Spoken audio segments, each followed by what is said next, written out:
Sunday night, Netflix dropped the Strong Black Lead commercial during the BET Awards. Yeah. Amazing commercial, full with, I mean, the cast on there, just the roundup of people there is incredible. Yeah. What was it like for you being on set, just filming that? So, how was it pitched to you, too?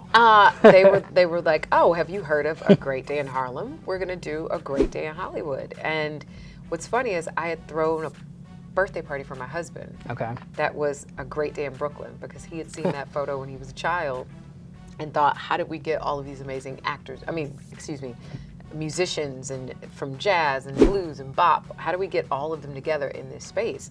And you had writers, you had just a myriad of people in that photo.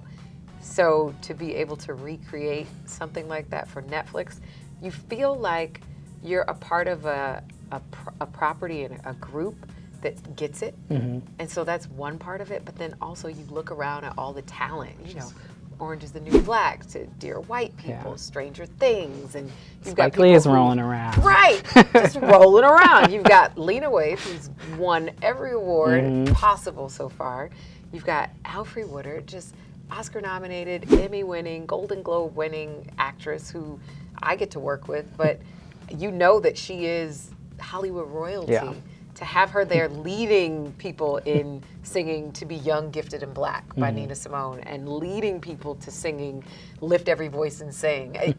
It was an out-of-body experience. And then we're also rapping to Rev Run's music, and I'm like videotaping us like doing this for my husband back home, and it was so great. It was so much fun. And then you have the message of it all, which is this isn't a moment, it's a movement. Do you feel that yourself in Hollywood right now? I do. I think that we saw a rise in Black comedies and Black films in the late 80s to the 2000s, where you thought like, this is finally like we've got this on under wraps, right? And then it disappeared. Yeah.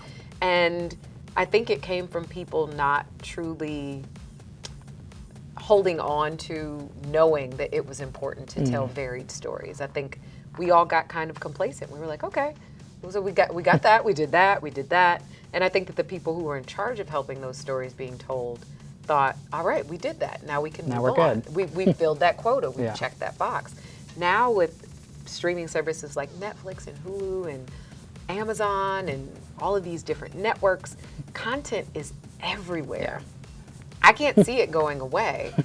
That there will always be an audience for something, for whatever you want. Like FX is doing Pose, which is essentially Paris is Burning the on TV screen. show. And Who so knew? good.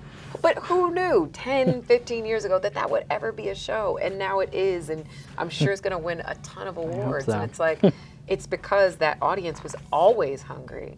And now that they're being served, I can't see them stepping away from the table. And do you think, social media has a big part in that as well? Because you can actually see the need and the want for something. Absolutely, yeah. I was on Twitter, and literally I had read a post from a casting director who was looking to cast a transgender person.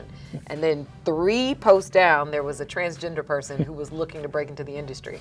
And I literally like retweeted and added each of them. Connect. You're like, how does this happen any other way than in social media? And I think that, like I always say, if you tweet it, it will come. I think that social media has really allowed for people's voices to be heard. And hopefully that happens with, Daughters of the Dragon, Heroes for Hire.